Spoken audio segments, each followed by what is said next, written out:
இது மகிமை நேரம். ஆண்டவரும் உலக ரட்சகருமாய் இருக்கிற இயேசு கிறிஸ்து நீடி இணையற்ற பரிசுத்த நாமத்தில் அன்பின் வாழ்த்துக்கள். இந்த நாளில் எலிசா என்கிற ஒரு தீர்க்கதரிசி கிறிஸ்துவுக்கு முன் 848 797 இடைப்பட்ட காலத்திற்குள் இவர் வாழ்ந்தவர்.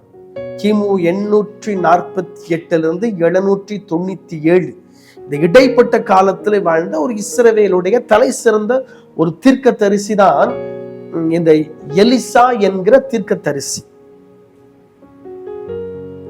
இவர் யார் நமக்கு தெரியும்? சாப்பாத்தின் குமாரனாயிருக்கிற தீர்க்கதரிசியாயிருக்கிற எலிசா.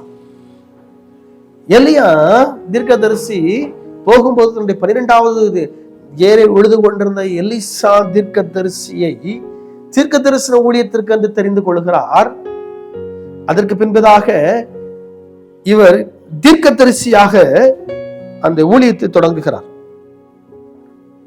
எலியாவோடு கூட சில காலங்கள் பயணிக்கிறார். எலியா சுழல் காற்றிலே பரலோகத்திற்கு எடுத்துக் கொள்ளப்பட்டதற்கு பின்பதாக அவருடைய மேலிருந்து கீழ் விழுந்த அந்த சால்வையை முறுக்கி யோர்தானை அடிக்கிறார். யோர்தான் 2ஆக பிளக்கிறது. இதே தீர்க்கதரிசி தான் நடந்து மலையில ஏறிப்போம், மொட்டைத்தலையா ஏறிப்போன்னு சொல்லி பிள்ளைகள் சொன்ன உடனே காட்டிலிருந்து 2 கரடிகள் வந்து அவர்களை பீறி போட்டதாக வசனம் சொல்லுகிறது. இதே தீர்க்கதரிசியா இருக்கிற எலிசா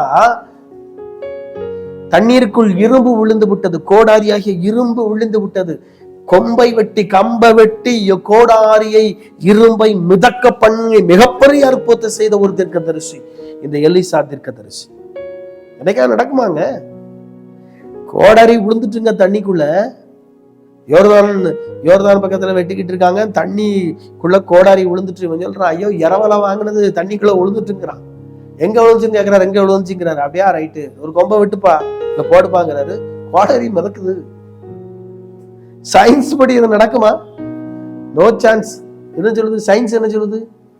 இரும்பு மூழ்கும். அப்படித்தானே சயின்ஸ்? மிதக்கும், கம்பு மிதக்கும், இரும்பு மூழ்கும். ஆனா இந்த இரும்பு மிதக்கிறத, அந்த இரும்பை மிதக்க பண்ணின்னு வசனம் சொல்லுது.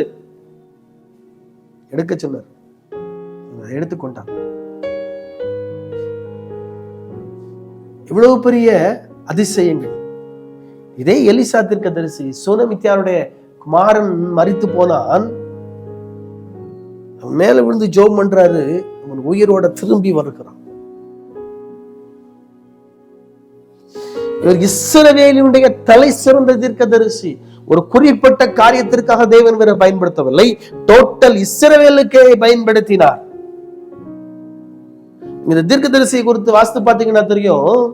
நாகமான் என்கிற ஒரு குஷ்டரோகி, சீரிய தேசத்தினுடைய படைத்தலைவனாக இருக்கிற நாகமான் என்கிறவர், அவருடைய மேல் கொடிய குஷ்டரோகம். பெரிய ஆளு, சீரியா ராணுவத்தினுடைய தளபதி, a captain of the army of Syria.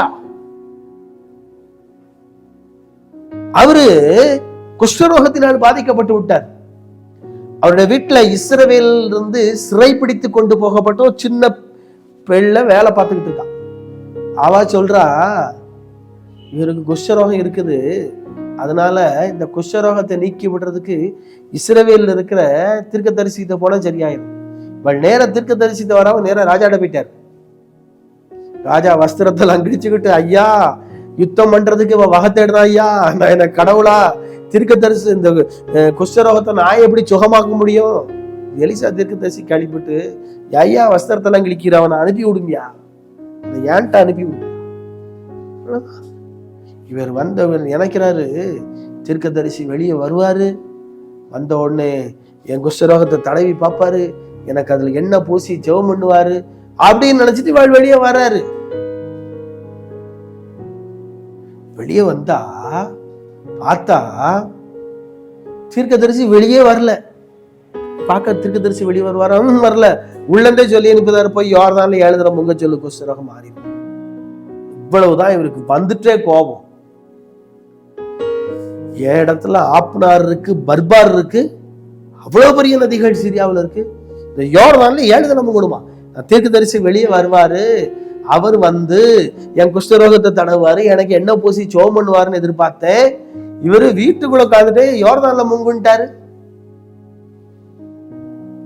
கடைசி வேலைக்காரர் சொன்னாங்க, ஐயா பெரிய காரியத்தை செய்ய செஞ்சிருப்பீர்களா, சின்ன காரியத்தை முங்கிதான் பாருங்க. 7 தடவை முங்கினார், சிறு பிள்ளை மாம்சம் போல மாறினது வசனம் சொல்லுதுங்க, பைபிள் சொல்லுது. ஏன் அவர் சொன்ன ஒரே வார்த்தை, யோர்தான்ல போய் அழுது நமக்கு சொல்லு, குஷ்டரோகம் மாறிடும். கர்த்தருடைய வார்த்தை அது, காட்ஸ் வேர்ட். அதனாலதான் அப்படியே நிறைவேறிச்சுங்க. அதனாலதான் அப்படியே நிறைவேறியது கர்த்தருடைய வார்த்தை.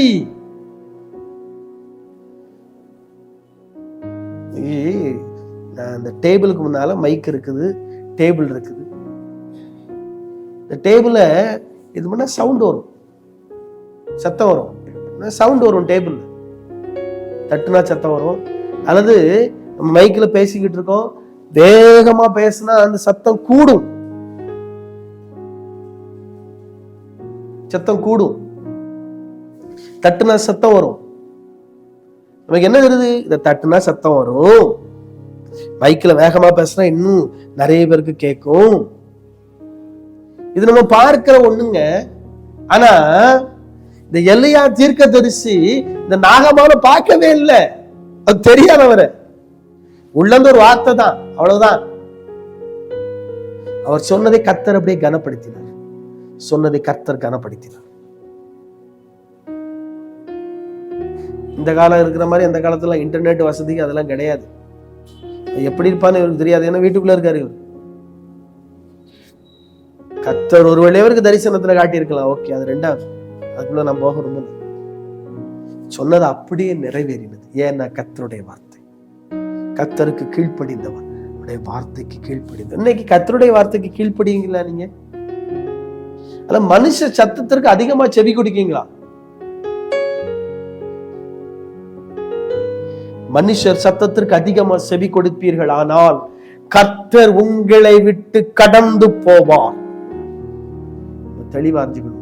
மனுஷ சத்தத்துக்கு சத்தம் கொடு கேட்பீங்கன்னா கர்த்தர் உங்களை விட்டு கடந்து போவார். தலைகளை தாழ்த்து ஜெபிப்போம். அன்பின் ஆண்டவரே ஸ்தோத்திரம்.